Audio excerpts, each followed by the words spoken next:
nima edi? Onlar anaqasi nima edi? Ikonkasi esimdan chiqib qoldi. Bo'lib turadi. Endi shunaqa videolarda bo'lib turadi. Ayni kamera bo'lib turgan payti gapiraman, odam esdan chiqadi.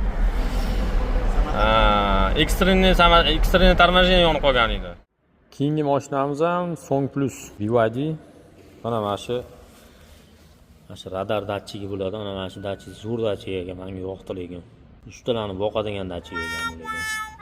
Ekstrenniy торможение bilan adaptiv cruise kontrolni mana shu datchik boshqaradi. Hozir buni ham joyiga настройкасini qilib, bu bamperni yechib olganmiz. Kalibrovkasini chiqazamiz. Va qaranglar, katta bo'lgan o'yinchoq bor ekan mana bu yerda.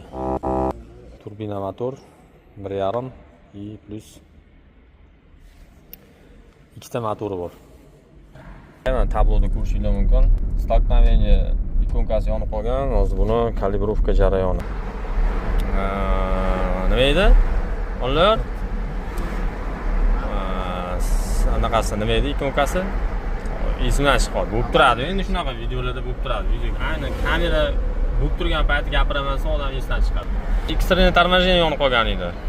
Chunki oldida radar datchik turadi, bamperi tegidi. Ana o'shani gradusi ozgina o'zgarib qolsa ham xuddi shu narsa yuzaga keladi.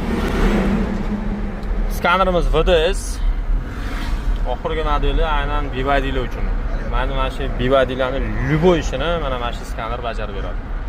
Bizning BYD Jizzax servisimizga murojaat qilsanglar, inshaalloh ishlarni a'lo darajada yetkazib berishga harakat qilamiz. Mana shu avtosalonimiz, yonida Eurasia Motors, GM mashinalariga ham xizmat ko'rsatamiz. Mana shu ikkalovi. O'shani o'rtasidan tushib kelganinglarda o'ngga qarab BYD servis Eurasia Motors. Mana shu o'ng tomondagi servis bizning servis. Hayotda chempion mashinasi ham kelibdi bugun. Bugungi 3-BYD mashinamiz bilan. Bugun kunimiz faqat BYD mashinalarini ko'rish bilan boshlandi. Servisimiz ochilgani uchun mashina kelish boshladi. Raqam qoldirib qo'yaman, murojaat qilaverasizlar. Salomat bo'linglar.